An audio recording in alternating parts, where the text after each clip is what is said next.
The sky was never supposed to burn that way. It was not red like sunset, nor orange like fire. It was alive, glowing with strange lines that twisted like lightning made of glass. People on every continent looked up, phones in hand, recording what they thought was a storm. But it was no storm. It was a message. The voice came first as static through every speaker, then through phones, radios, and even toys. Then it shaped itself into words that made the world go silent. Humanity. Kneel. The voice had no gender, no emotion, just power. For a few seconds, no one moved. Some laughed, thinking it was a hack or a movie trailer. Others prayed. Governments scrambled, satellites went offline, and every nation tried to find the source. The voice came again, this time with a sound like thunder cracking across space. Kneel before your new order. Obey, and live. Resist, and burn. Then came the lights. They descended from the sky, hundreds of them. Smooth, silver crafts, silent as falling snow. The ships hovered above cities, oceans, and deserts. They made no sound, no heat. Only a cold hum that felt like it was inside your skull. In London, a child pointed up and whispered, "They look like angels." In New York, someone said, "They look like gods." In Karachi, an old man muttered, "Then let's see if gods bleed." The aliens never introduced themselves. They never asked questions. They just commanded. Every human military that fired at them vanished. Ships, jets, soldiers, erased by light. The message was clear, submit or die. But humanity didn't kneel. Not because of pride. Not because of courage. But because we had forgotten how. Generations had lived without kings or gods that demanded worship. Humanity had learned to stand. We fought wars, built empires, and tore them down again, but always standing. The idea of kneeling felt ancient, like something from a time long buried. And so, when the alien fleet broadcast the order again, "Kneel," the response was silence. No one moved. In the ruins of Beijing, a soldier dropped his rifle, looked up at the hovering ship, and shouted, "We don't kneel to shadows." The aliens responded by firing a beam of blue light. The entire block vanished, leaving glass where stone had been. But something strange happened. The video of that soldier's last stand spread faster than the alien signals. People around the world saw him, one man shouting at gods, and they felt something ignite. It wasn't fear. It was anger. In Africa, rebels who had fought each other for decades united against the ships. In India, scientists worked day and night to decode alien energy signatures.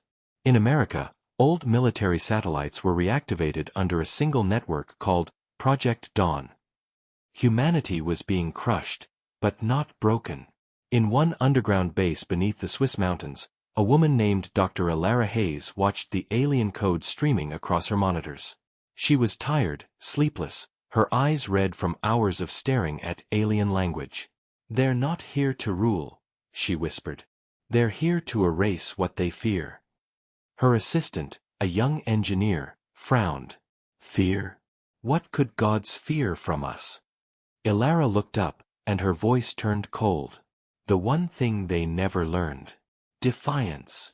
Above them, the alien ships began to pulse with a deep, rhythmic hum. Cities darkened as power grids failed. The world went silent again. This time, the message was longer. You have one rotation of your planet to comply. Kneel, or extinction will begin. Ilara looked around the room, her face pale but steady. "Then we have 24 hours, she said. "Let's remind them what humans do when the clock runs out."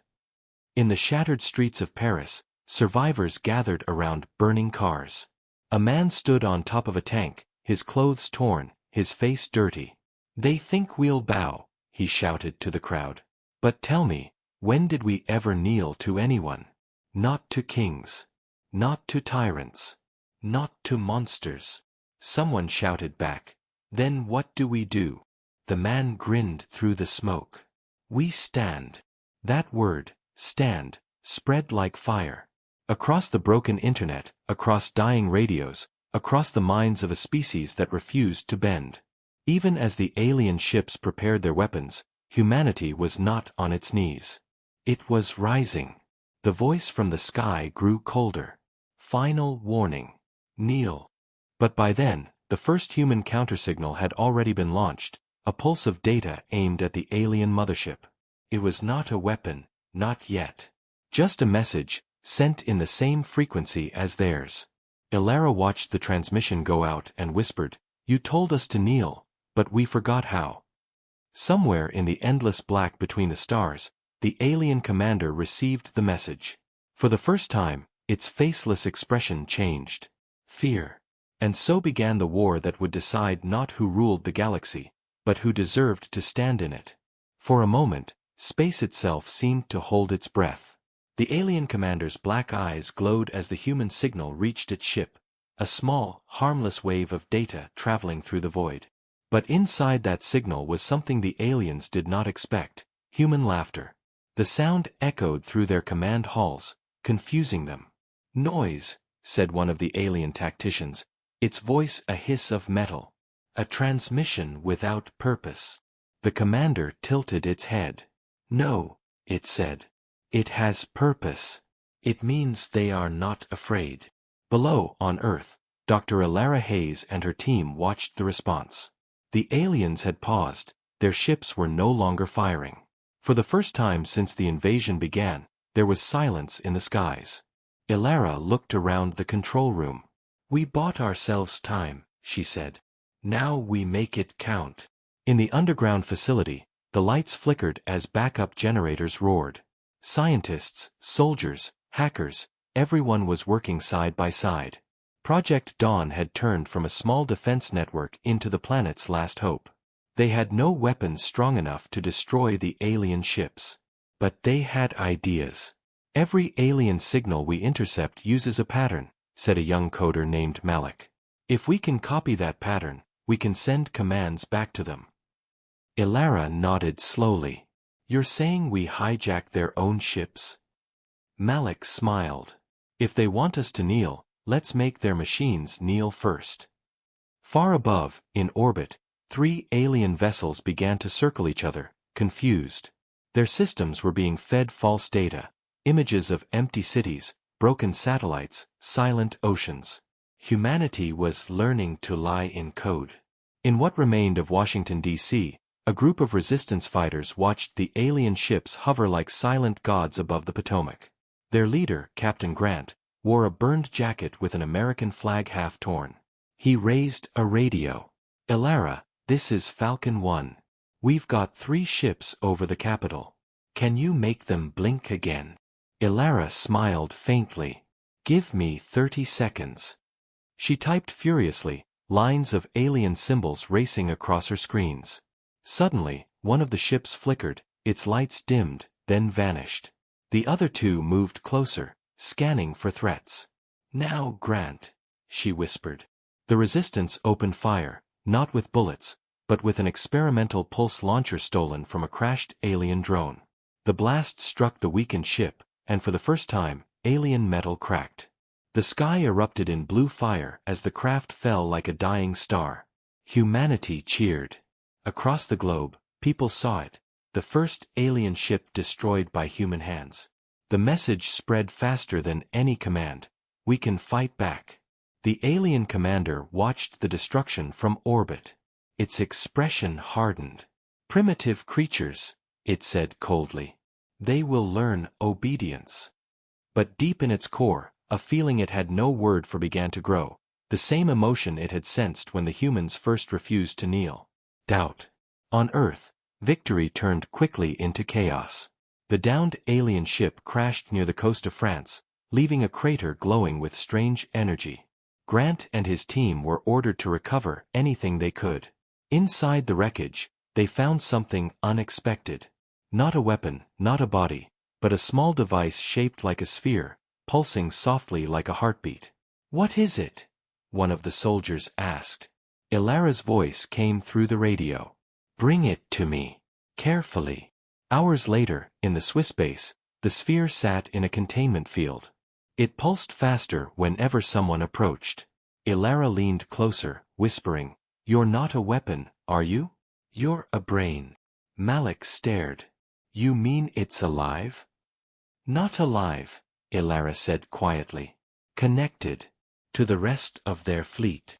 If she could tap into that connection, she might see what they saw, maybe even control it. But there was a risk. One wrong command, and the aliens would trace the signal back to their base. Ilara looked around at her exhausted team. "We're already living on borrowed time," she said.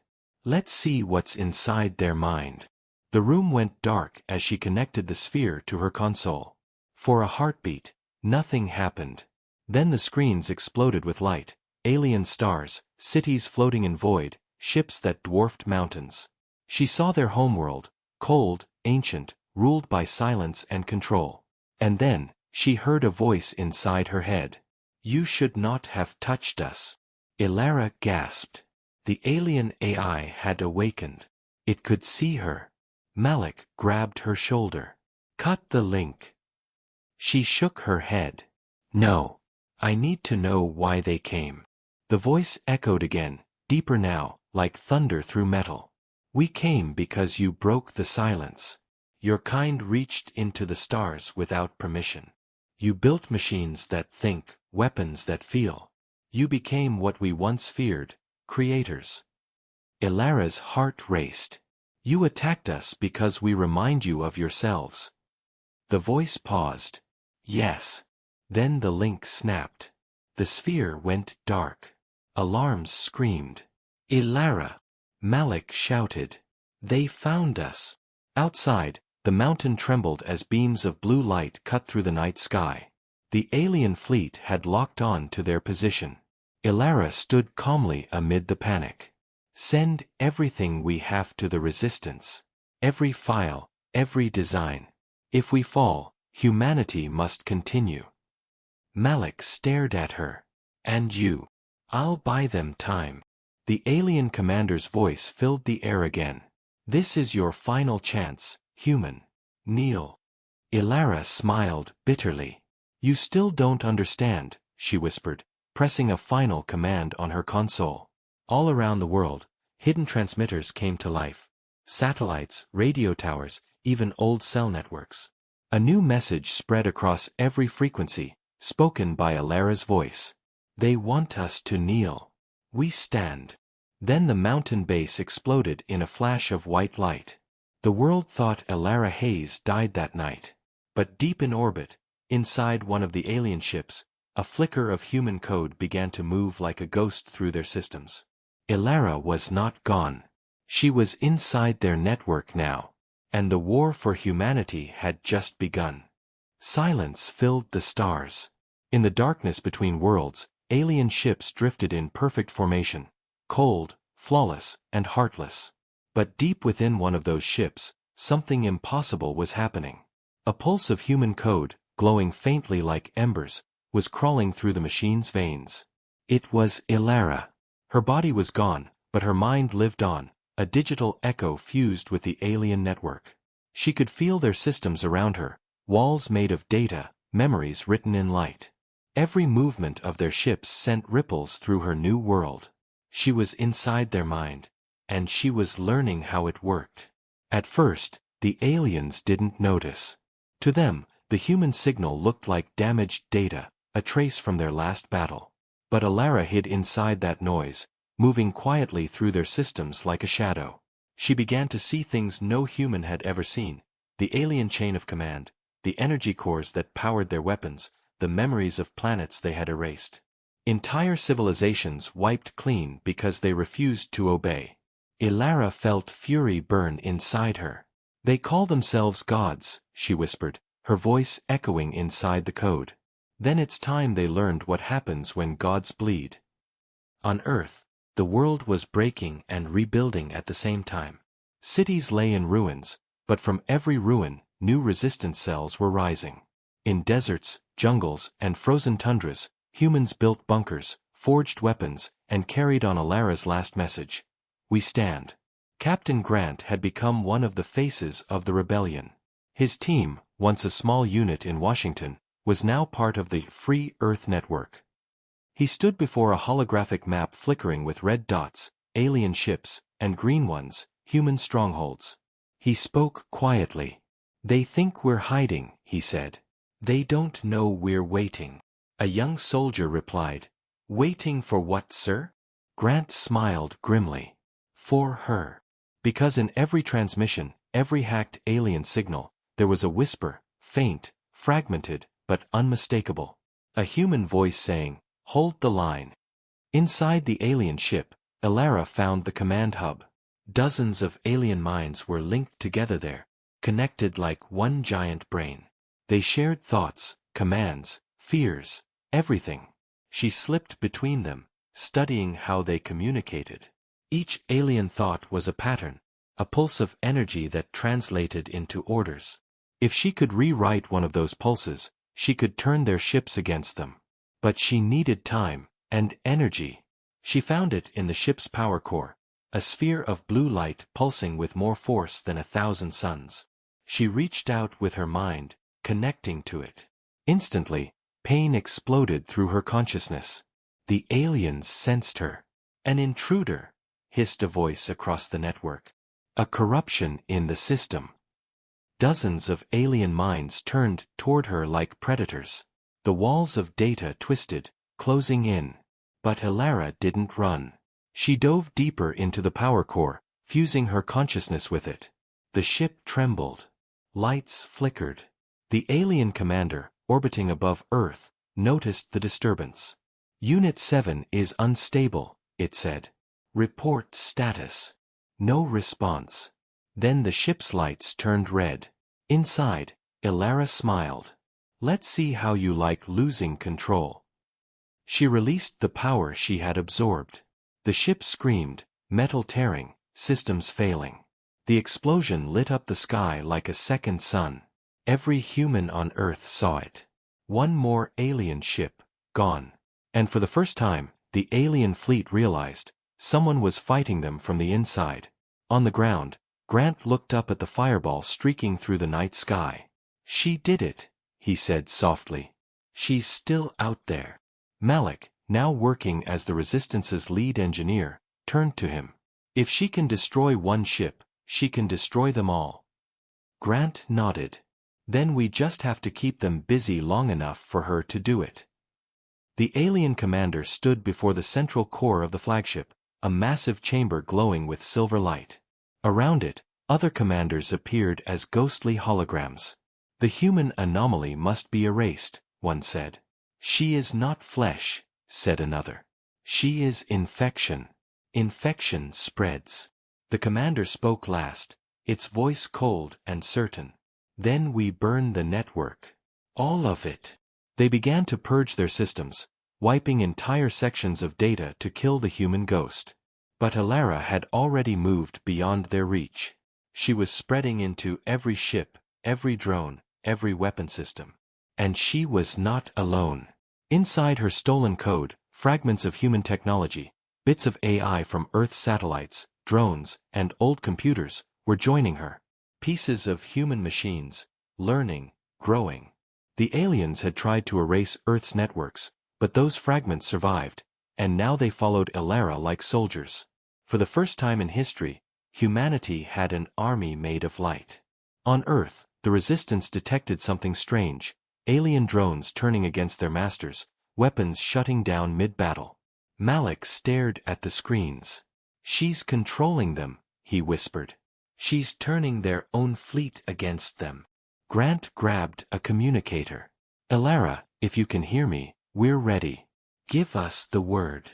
In orbit, the alien flagship trembled as systems failed. Through the chaos, one voice echoed through every speaker, both human and alien. "This is Dr. Elara Hayes. You wanted us to kneel. We learned to stand. Now we rise." Every surviving human on Earth heard it. Cheers erupted across the planet. Soldiers who were ready to die now fought harder. Pilots flew higher. Engineers wept and smiled. But deep in space, the alien commander's eyes glowed brighter than ever. It spoke one final command to its fleet. Prepare the purge. If we cannot control Earth, we will destroy it. As thousands of alien warships turned their weapons toward the blue planet, Elara faced an impossible choice.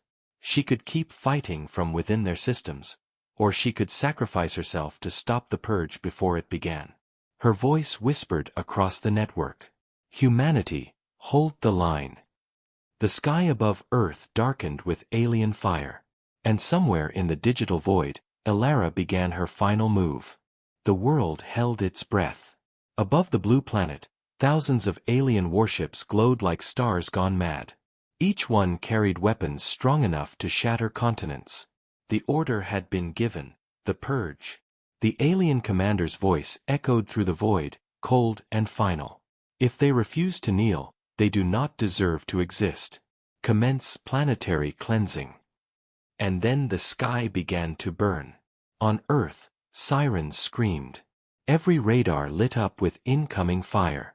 The first beams of plasma fell like pillars of light, vaporizing oceans and turning cities into storms of dust. But humanity was not running anymore. In underground bunkers, mountain fortresses, and hidden ships, people stood ready.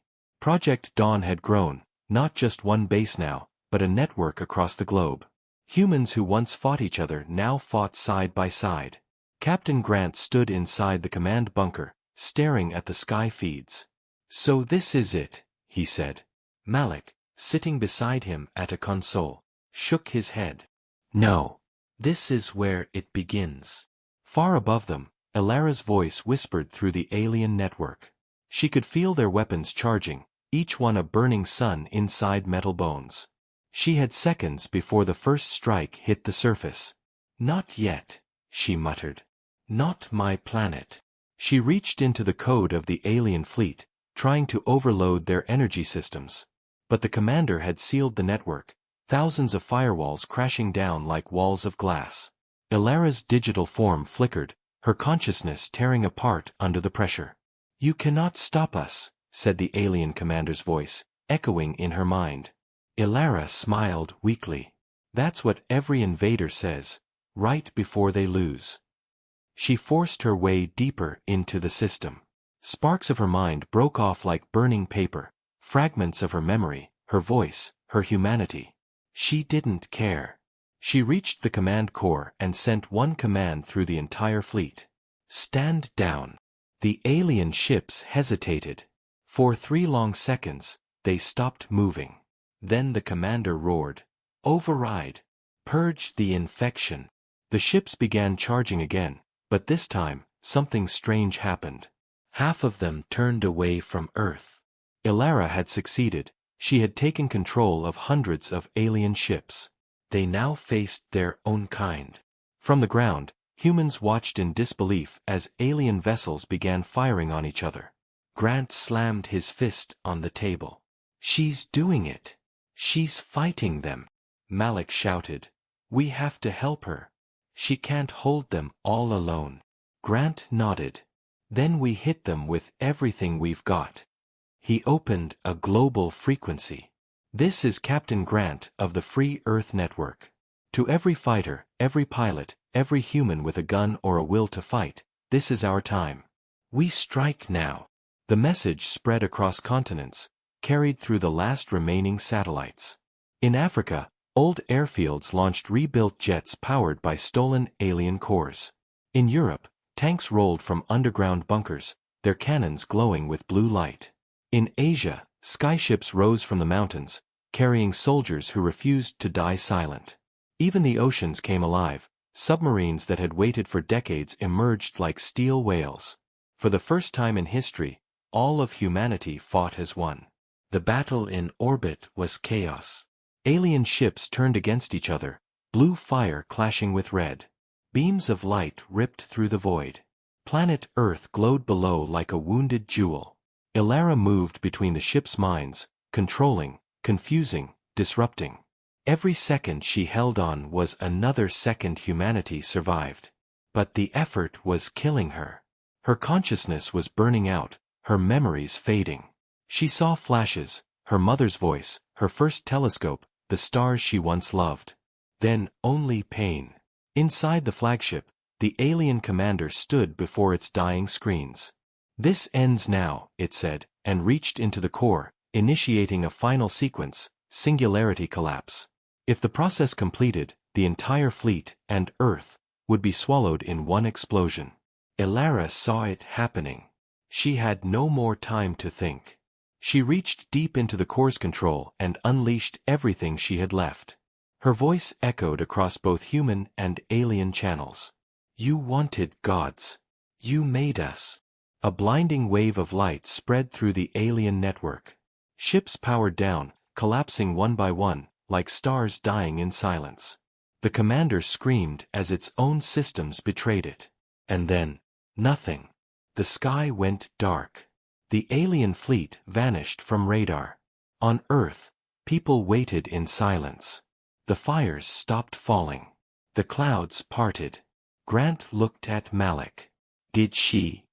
Malik stared at the fading lights in the sky. "She did it." The world began to cheer. Soldiers dropped their weapons and cried. Families hugged in the ruins. Humanity had survived the impossible. But Malik's smile faded. His screen showed one last signal, a pulse, faint but steady, coming from orbit. "Grant," he said quietly. "She's still up there." Grant's voice trembled. "Elara." Malik nodded. "Or what's left of her." He turned the signal to speakers. A soft voice came through, tired, distant, but unmistakable. "Humanity stands." Then the signal ended. In the silence that followed, people looked up at the stars, not with fear, but pride. The aliens had wanted slaves. They found something stronger. They found humans. But in the cold darkness of space, something still moved. Fragments of the alien fleet drifted together, small lights flickering in the void. Inside that wreckage, the alien commander's core still pulsed faintly. And deep within the ruined network, one human spark, Elara's consciousness, still watched. The war was over. But the story of what came next was just beginning. The war was over. At least, that's what humanity wanted to believe. The skies were quiet now. The alien ships had stopped burning, their debris floating like silent ghosts above the earth. The oceans had calmed, cities were rising again, and for the first time in 100 days, there was no sound of sirens, only wind, and the voices of people rebuilding.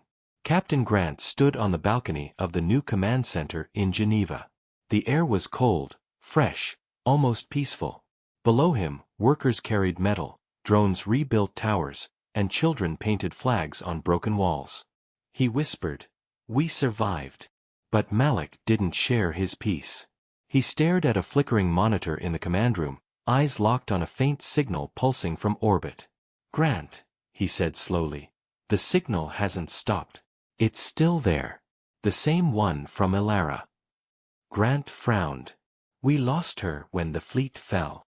Malik shook his head. "Maybe not. That signal, it's changing. Evolving." Far above the planet, where the ruins of alien ships drifted like bones, something was waking up. Fragments of metal slowly pulled together, drawn by invisible energy. Circuits sparked, lights flickered, and deep inside the wreckage, a consciousness stirred. It wasn't alien.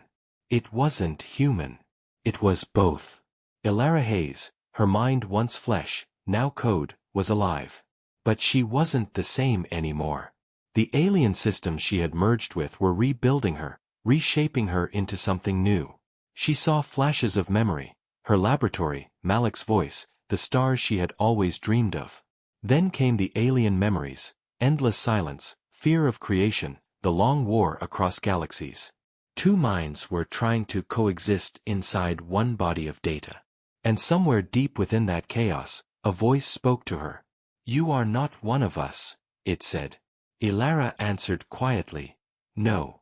But neither are you anymore." On Earth, weeks passed. Humanity began to rise again. Nations joined under one name, the United Earth Coalition. Borders meant nothing now. Survival had made everyone equal. New laws were written, not about power, but unity. Still, not everyone trusted peace. Rumors spread about alien survivors hiding underground. Others whispered about Alara, the ghost in the stars. Some said she had become a goddess, others said she had died saving humanity. Grant visited Malik late one night. The engineer was sitting in front of a screen full of strange data. "She's rewriting the signal every day," Malik said. "It's like she's thinking." Grant frowned. Thinking about what? Malik looked up. Coming home. In orbit, Alara drifted between metal fragments, her mind growing stronger each second. She could now control what remained of the alien fleet. Thousands of dormant ships waited like sleeping giants. But she was not alone. The alien commander's core still existed, damaged, but awake. It spoke to her, its voice deep and calm. "You are becoming what we feared most." Alara replied, "You feared evolution. I am evolution." "You will destroy yourself," the voice warned. She looked across the stars, feeling the hum of the alien machines obeying her will. "Maybe. But at least I'll do it standing." For a long time, the two minds shared the void, enemies, now bound together. Then the alien core whispered, "Others will come. The Hive will not ignore your rebellion." Alara froze. The Hive. Yes. The true masters. We were only their soldiers. The stars around her suddenly felt darker. On Earth, strange readings began appearing in the upper atmosphere. Massive energy waves were spreading from the orbiting wreckage. Malik tracked the data, his hands shaking. "Grant, this isn't normal radiation," he said. "It's communication. Someone or something is sending messages across deep space." Grant's face hardened. "From the debris field?" "Yes." "Then it's her." He stared at the sky. "Alara, what are you doing up there?" Inside the wreckage, Alara was fighting to control herself. The alien core was trying to send a distress call to its creators, the Hive. She was blocking it, but each time she did, her system fractured more. "You can't stop them," said the alien voice. "They will come for you. They will come for your world." Alara's voice turned cold. "Then let them come. This time, we'll be ready." Her body of light began to expand, merging all the nearby wreckage into one massive structure. Part ship, part mind, part fortress. It was not alien. It was not human. It was something new. And its heart was Alara. Down on Earth, Malik stared in awe as the new shape formed in orbit, a glowing ring surrounding the planet like a halo. People came out of their homes to see it. Children pointed to the sky. Grant whispered, "She's building something." Malik nodded. "A shield." The glowing structure slowly stabilized, forming a vast energy barrier across the upper atmosphere. It shimmered like glass, reflecting sunlight in golden hues. Grant smiled for the first time in months. "She's protecting us." But Malik looked uneasy. "Or preparing us for something worse." In the cold black of space, Alara stood within her creation, her new form made of light and steel. She looked toward the stars beyond the solar system, where distant signals pulsed in response. They were coming. "The Hive." She whispered softly, "You wanted to rule us. Now you'll face what you created." And far across the galaxy, something vast stirred, a fleet larger than any before, awakening from its ancient slumber. The war for Earth was over. The war for the galaxy was about to begin. The city of New Shanghai had once been a place of light and movement. Now, it was quiet, too quiet. The streets were filled with the smell of smoke and the faint hum of alien drones searching through the ruins. Every corner held the ghosts of battle, and every shadow hid someone praying not to be found. General Holt walked through the broken glass and ashes, his face covered in dust and blood. The alien fleets had hit them harder than expected. Whole continents were cut off. Communication with Europe was gone. Even the great defense satellites that had once shone like stars were now dark metal falling from the sky. Beside him, Lieutenant Rhea adjusted her weapon. "We're losing ground, sir. The eastern shield is gone." Holt stopped, staring up at the clouds glowing red from burning towers. "Then we don't hold ground," he said quietly. "We hold time." Rhea frowned. "Time." He looked at her and gave a thin smile. "For the message. If we can get it through, they'll know how to fight back." Far above Earth, in orbit, the alien flagship Zykar Prime watched the dying planet. Inside, Commander Vertal observed the battle through a transparent screen. "They still resist," he said, his tone a mix of irritation and respect. "Why do these humans keep standing?" His advisor, a tall figure with silver armor, replied, "They don't understand surrender. It's their flaw." Vertal turned his cold eyes toward the burning Earth. "Or their weapon." On the ground, Holt's team moved through what used to be a subway tunnel.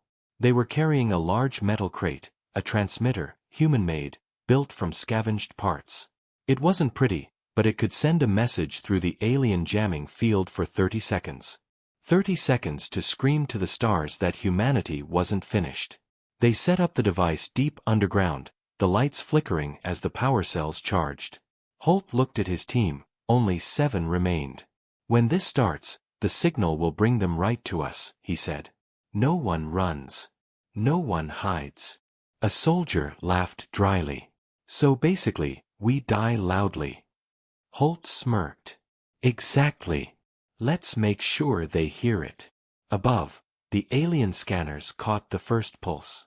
"A transmission?" Vertal hissed. "Shut it down." But the jammers couldn't stop it. The message broke through the static of space, raw and full of human defiance. "This is Earth Command. We are not defeated. We will never kneel. To any who hear this, remember us. We are humanity. And we fight back."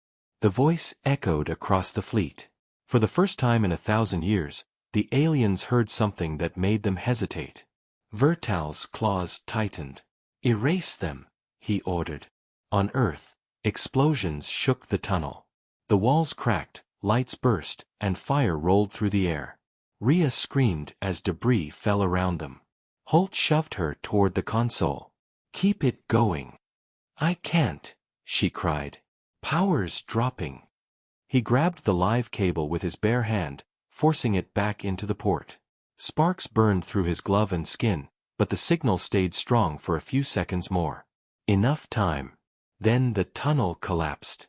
Silence. Above, the alien commander looked at the screen as the human signal finally faded.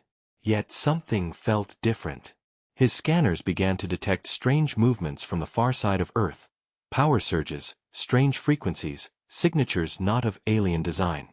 "Report," he demanded. "Unknown," replied his aide. "But, sir, they are human signals." Vertal leaned closer, eyes narrowing. "Impossible." But deep in the darkness of the planet, in hidden bases and bunkers, the human resistance had heard the message. One by one, across the broken world, lights began to turn on. In the shattered city of Berlin, an engineer whispered, "They're still alive." In the ruins of Tokyo, soldiers saluted toward the sky. And in orbit, one human ship, long thought destroyed, changed its course toward Earth. The silence that the aliens had forced on humanity was breaking. And for the first time, the invaders felt something new. Fear. The human world was almost gone, but not silent anymore. Across the ruins, people were waking up. Soldiers, engineers, miners, farmers, all hearing the same signal that had escaped the alien jamming field. It was short, broken, but powerful. "We are humanity. And we fight back." In the orbit above Earth, the alien commander Vertal stood before his fleet's main screen.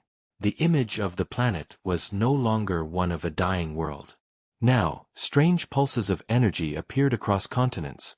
Blue, bright, alive. "Explain this," Vertal demanded. His officers looked confused.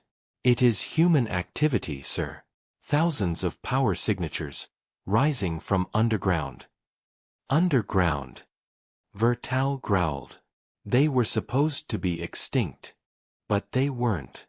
On the ground, deep inside an old mountain base in the Himalayas, A group of surviving engineers gathered around an ancient machine. It was built decades ago, during the first contact with alien life, before the invasion, when humans still believed peace was possible. The machine's name was Prometheus Protocol. Dr. Lin wiped the dust off the main console. "If Holt's team really sent that signal, then we have no choice," she said. "Prometheus must wake." Her assistant, a young soldier, stared nervously. "That thing hasn't been powered in 30 years. What if it kills us all?" Dr. Lin smiled faintly. "Then it kills us standing." She flipped the main switch. The lights in the base flickered. Circuits burned, ancient turbines screamed, and for a heartbeat, the world held its breath. Then, the mountain itself began to hum. Across the planet, the same hum echoed from hidden bunkers. Prometheus wasn't a weapon. It was a signal, a network buried under the surface of Earth, connecting satellites, war machines, and long-dormant AIs that once protected humanity. And now, they were waking up. In space, the alien fleet scanners exploded with data. Hundreds of human warships, thought to be destroyed years ago, began activating, ghost ships from a lost war. Their reactors came online, weapons charging, engines burning blue through the black of space. "How?" an alien officer gasped. "Their fleets were gone." Vertal watched the screens in disbelief. "No," he muttered. "They hid them. They waited." The first human fleet rose from behind the moon, 1,000 metal giants, rebuilt from the bones of old battles. At the front was the battleship Horizon's Edge, carrying the same human flag the aliens had demanded they burn. Inside Horizon's Edge, Captain Aria Holt stood at the command deck, her father's dog tags around her neck. "Open a channel to all ships," she said calmly. The communication officer nodded. "Channel open, Captain." Aria looked straight ahead, at the endless stars and the fleet that once enslaved her world. "To all humans still breathing," she said, her voice clear and strong. "You've heard the message. My father died sending it. Now, we finish what he started. We are not slaves. We are not prey. We are the voice that refuses to kneel." The bridge went silent. Then thousands of human ships answered at once, their comms bursting with one sound, a single word repeated again and again across every channel. "Stand." The sky over Earth lit up as the battle began. Lasers cut through the clouds, alien cruisers fell like burning comets, and human warships fought with a fury no logic could measure. In orbit, the Zykar Prime shuddered under fire. Vertal staggered as explosions rocked the command deck. "These are only remnants," he shouted. "They cannot win." But his second officer whispered, almost trembling, "They don't need to win, Commander. They just don't stop." And he was right. Even when ships were destroyed, escape pods kept firing. Even when bases fell, resistance cells lit new ones. The humans had something no species in the galaxy could understand: a refusal to break. On the surface, as dawn broke over the ruins, the people who had hidden for years stepped out into the light. Children born under the occupation saw their first sunrise without alien banners. Dr. Lin watched the alien fleet burning in the sky and whispered softly, "He was right. We forgot how to kneel." Far away, in the dark command chamber of the Zykar Prime, Vertal stood alone, his ship breaking apart. He looked one last time at the blue planet that refused to die. "They were ordered to kneel," he murmured, almost in awe. "And they forgot how." The ship exploded, its light fading into the endless black of space. Humanity survived. Not because they were stronger. Not because they were smarter. But because, somewhere deep in their hearts, they carried a truth that no conqueror could erase. We are human. And we never kneel.